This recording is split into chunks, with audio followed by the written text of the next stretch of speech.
bagaimana wajah kehidupan dunia hiburan kita di era new normal ini. Selamat malam, bertemu kembali dengan kami, Andi Haris Mursid. Kami ingin membagikan 7 prediksi perubahan yang akan terjadi di era new normal ini terkait dengan dunia hiburan kita. Yang pertama, saat ini banyak orang yang mengalami kesepian dan mengalami depresi karena tidak bisa melakukan aktivitas-aktivitas seperti sebelum adanya pandemi COVID-19. Kalau sebelumnya aktivitasnya setiap hari itu bisa ketemu orang, bisa berinteraksi dengan orang lain, apakah di kantor, apakah di komunitas, apakah di teman-teman satu hobi, ya, ataukah dengan teman-teman arisan. Sekarang udah nggak bisa lagi, karena interaksi yang langsung seperti itu punya potensi besar penularan COVID-19. Tapi orang tetap butuh hiburan, butuh tidak merasa sendiri, ya. Sehingga kompensasinya sekarang ini, dan ini akan jadi tren ke depan, orang akan banyak memelihara piaraan. Jadi orang akan banyak memelihara ikan, memelihara kucing, ya, dan hewan-hewan peliharaan lainnya yang memang bisa membuat orang tersebut nggak merasa kesepian, nggak merasa sendiri, ya. Ada teman untuk berinteraksi. Dia bisa mengisi waktunya dengan kehadiran pihak lain, ya. Apalagi ini untuk orang-orang yang kebetulan tinggal sendiri, ya. Bisa karena belum berkeluarga atau bisa karena alasan-alasan lain, ya. Karena harus tinggal sendiri di kota yang memang tempat bekerjanya, sedangkan keluarganya di kota lain misalnya, dan alasan-alasan lain. Yang kedua adalah streaming service itu menjadi sangat meningkat. Kenapa? Karena di era COVID-19 ini, di era new normal ini, semua aktivitas kita lakukan secara digital, ya. Bekerja secara digital, secara virtual, belajar secara virtual, ibadah secara virtual, kegiatan-kegiatan sosial kita lakukan secara virtual, arisan virtual, reunian virtual, nongkrong sambil ngopi-ngopi itu kita lakukan virtual, ya. Bahkan halal bihalal kita lakukan virtual, ya. Jadi semua yang virtual itu memerlukan fasilitas streaming service. Oleh karena itu kita akan melihat ke depan ini yang namanya streaming service itu akan meningkat luar biasa. Yang ketiga, munculnya apa yang disebut dengan drive-in cinema. Orang itu tetap pengen nonton di bioskop karena pengalaman nonton di bioskop itu emang nggak bisa tertandingi, ya. Mau dibandingin dengan nonton di televisi atau nonton di laptop, apalagi kalau nontonnya di gadget handphone kita. Pengalaman itu dirindukan oleh orang yang memang suka nonton. Tapi kalau nonton di bioskop, orang masih belum berani karena orang sadar bahwa bioskop dengan pola yang dengan tingkat protokol kesehatan yang ketat pun itu tetap merupakan tempat yang potensi penularan COVID-nya tinggi. Karena kita di dalam ruangan itu cukup lama, bisa lebih dari 1 jam. Kemudian biasanya juga sistem AC-nya AC sentral, ya. Jadi kalau ada aerosol yang mengandung virus itu di satu ruangan, karena sistemnya sentral, AC-nya itu bisa nyebar ke semua ruangan di bioskop tersebut, ya. Tapi keinginan nonton ada, akhirnya jalan tengahnya adalah nonton di bioskop tapi secara drive-in, nontonnya dari mobil, ya. Kalau yang sempat dulu drive-in di Ancol, nonton bioskop drive-in di Ancol, ya kurang lebih seperti itulah. Itu yang terjadi belasan tahun lalu, ya. Sekarang akan muncul lagi, dan kecenderungan ini sudah muncul di berbagai tempat, ya, di Amerika, di Eropa, di Asia, ya. Di Asia itu Korea, Jepang, itu banyak sekali bermunculan sekarang drive-in cinema, ya. Yang keempat, film animasi itu akan meningkat produksinya ke depan. Karena apa? Karena sekarang untuk memproduksi film yang dibintangi oleh orang beneran itu ternyata susah sekali. Ya. Dan itu ternyata sekarang menjadi klaster baru dari penularan COVID-19. Ya. Sehingga pembuatan film baru itu sekarang berhenti. Ya.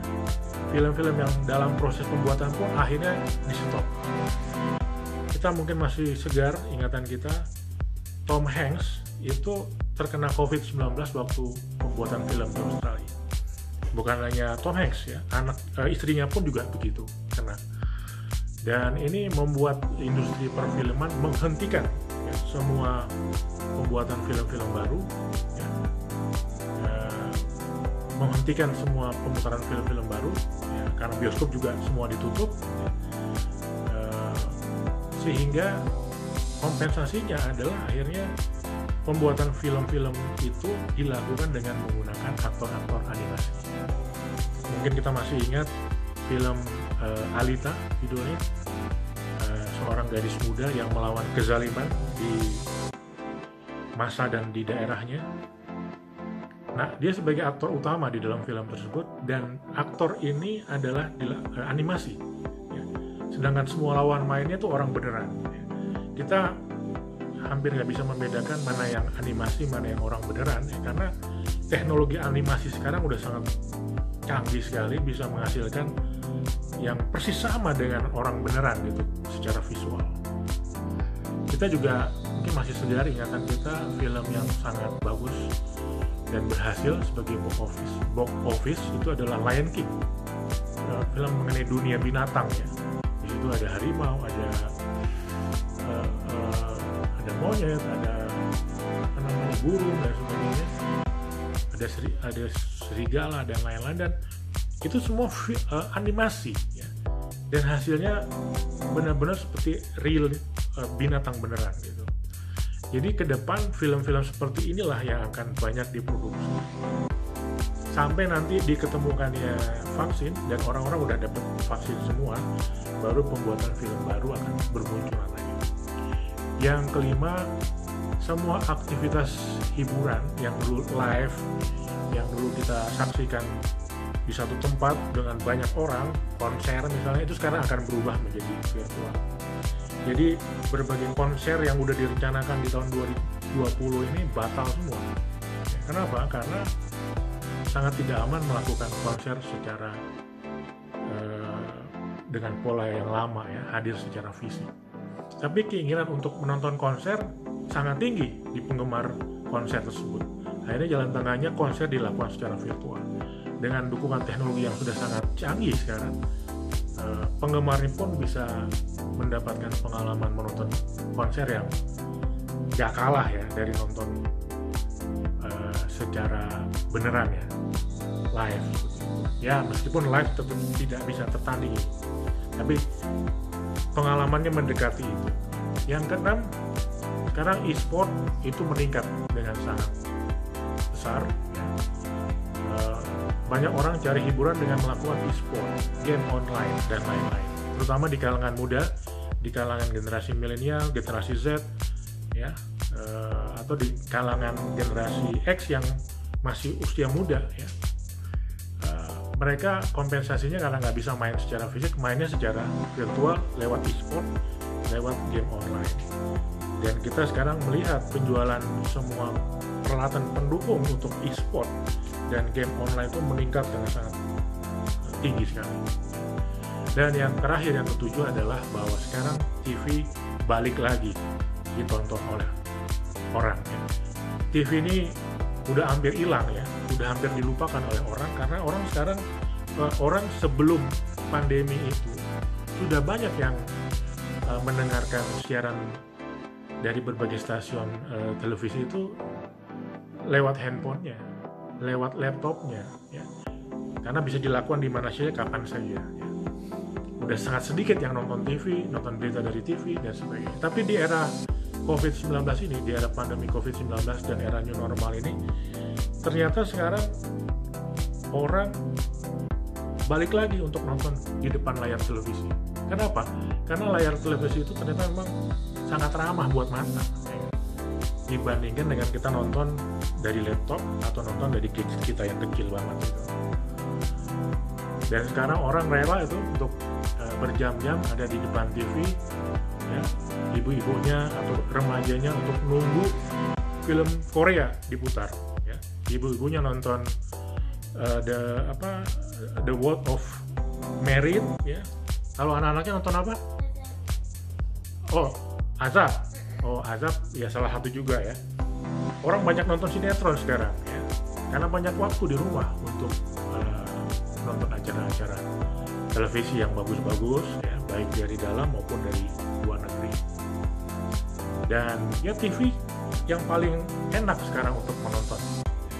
Bahkan orang juga rela nunggu di depan televisi untuk nunggu acara-acara berita, karena orang pengen tahu ini sampai di mana nih vaksin COVID udah diproses ya, udah sampai mana, udah tahap mana, kapan bakal bisa kita dapatkan ya, kapan bisa beredar dan sebagainya. Jadi orang itu sekarang punya curiosity yang sangat tinggi ya untuk mengikuti perkembangan yang terkait dengan penanganan COVID-19 maupun yang terkait dengan vaksin, obat, dan lain-lain. Ini yang membuat TV sekarang itu balik lagi, TV comeback istilahnya. Dan kita juga lihat ya, sekarang penjualan TV itu meningkat drastis. Dulu banyak rumah yang udah nggak punya TV ya, karena nggak ngerasa perlu punya TV. Tapi sekarang mereka ngerasa perlu TV sih. Soalnya kalau nonton di TV itu lebih nggak capek, lebih jelas mata, jadi nggak kepaksa karena harus melihat sesuatu yang kecil dan lain-lain. Jadi Bapak Ibu, itulah 7 prediksi perubahan yang akan terjadi di dunia hiburan kita di era new normal ini. Terima kasih.